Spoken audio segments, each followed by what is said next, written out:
periksa begitu di bawahnya nggak kenapa-kenapa. Padahal dia yang berada sama gigi atasnya. Kenapa gigi atasnya sakit, gigi bawahnya nggak sakit? Katanya gigi bawah yang sakit, dia periksa lagi, dia ketemu gigi ke-8 sakit. Apa yang terjadi? Aneh ya. Dia bilang dia mengalami bruxism, gigi atas sakit, gigi bawahnya juga sakit. Oke, kalau gigi atas dan bawahnya sakit itu kalau bruxism ya wajar karena berarti dua gigi atas dan bawah. Bruxism tahu nggak? Tahu ya? Orang yang suka mengeras ketika tidur, ya. Nah, tapi kalau yang anehnya kalau yang sakit kan gigi 8-nya gitu ya. Ketika saya coba sifat buku tapi ini ternyata karies besar dibuka.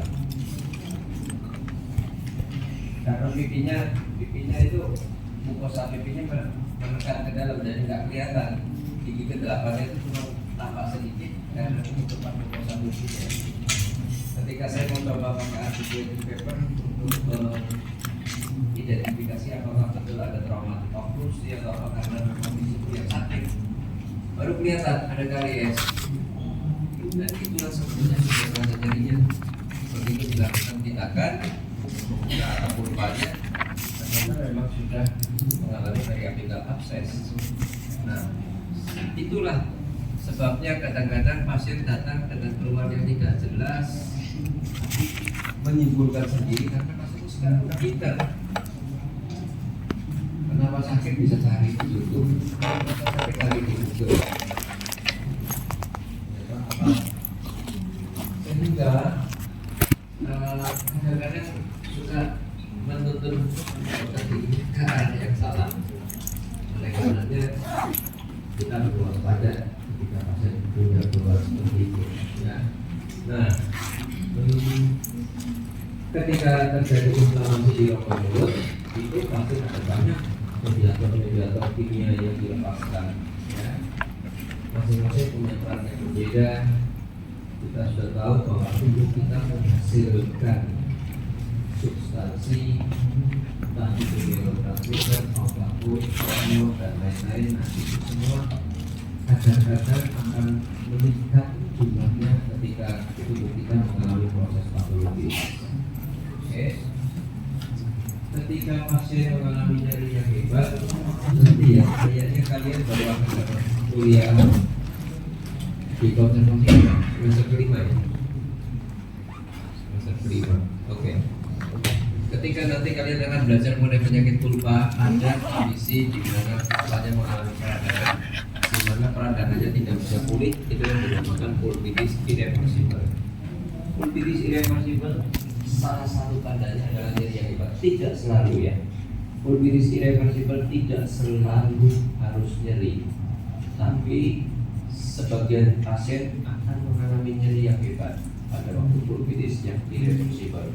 Ya, nyeri yang hebat tentu saja menurunkan kualitas hidup kita. Karena apa?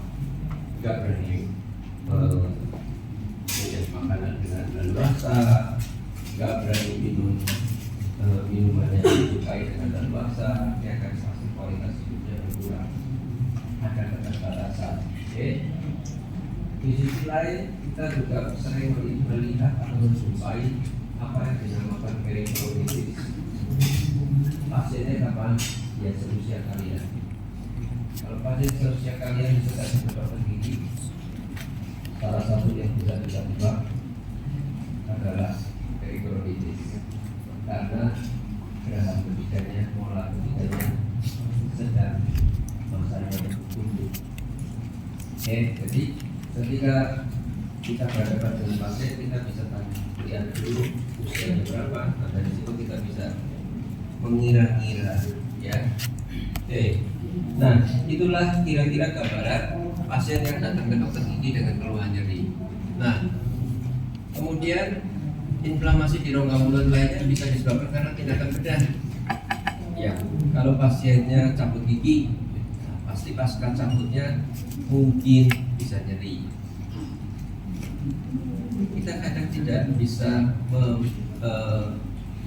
terlalu jauh untuk memprediksinya. Kadang-kadang seluruh tindakan proses pencabutan yang kelihatannya gampang bisa menimbulkan rasa nyeri pada pasiennya.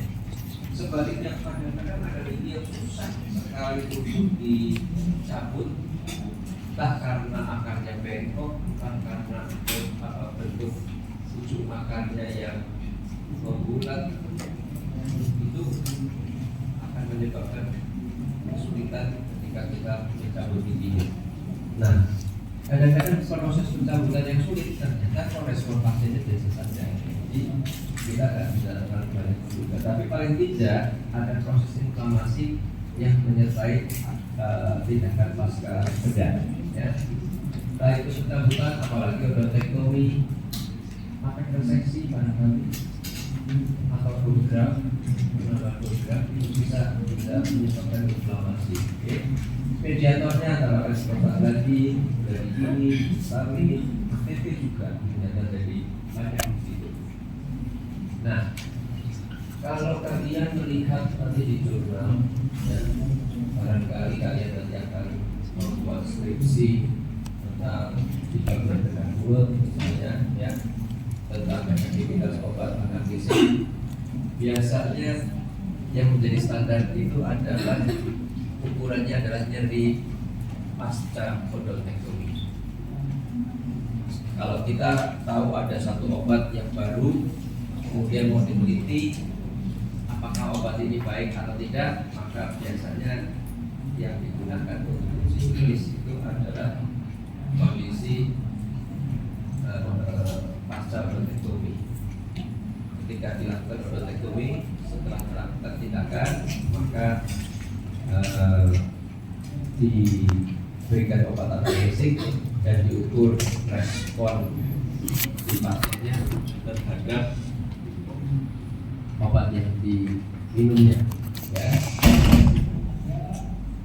Tentu saja beda ya antara nyeri pasca cabut sama nyeri karena bronkitis, itu kondisinya beda.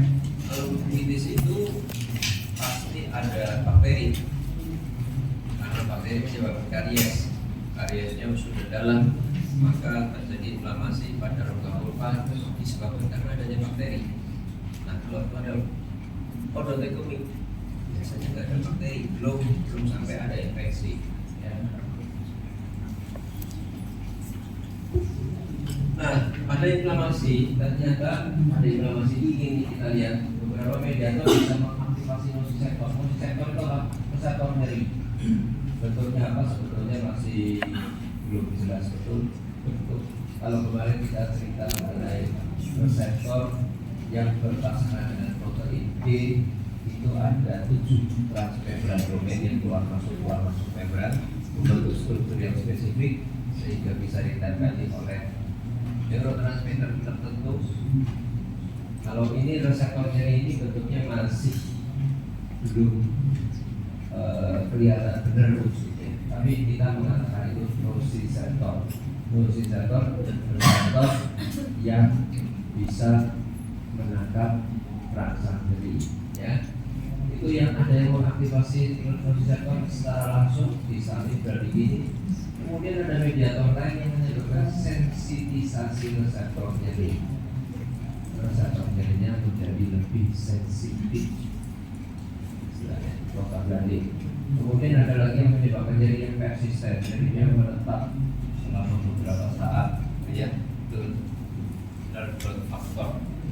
Nah, kalau kita lihat apa kok bisa ada istilah sensitisasi reseptor nyeri. Bradykinin tadi bersama histamin juga itu secara langsung mengaktifasi reseptor nyeri. Oke. Kemudian kalau ada prostaglandin, PGE2 itu prostaglandin, ternyata responnya jauh lebih tinggi. Nah, kita bisa mengatakan itu adalah sensitisasi reseptor nyeri oleh prostaglandin. Pada inflamasi, jaringan vulva melepaskan prostaglandin dan bradykinin.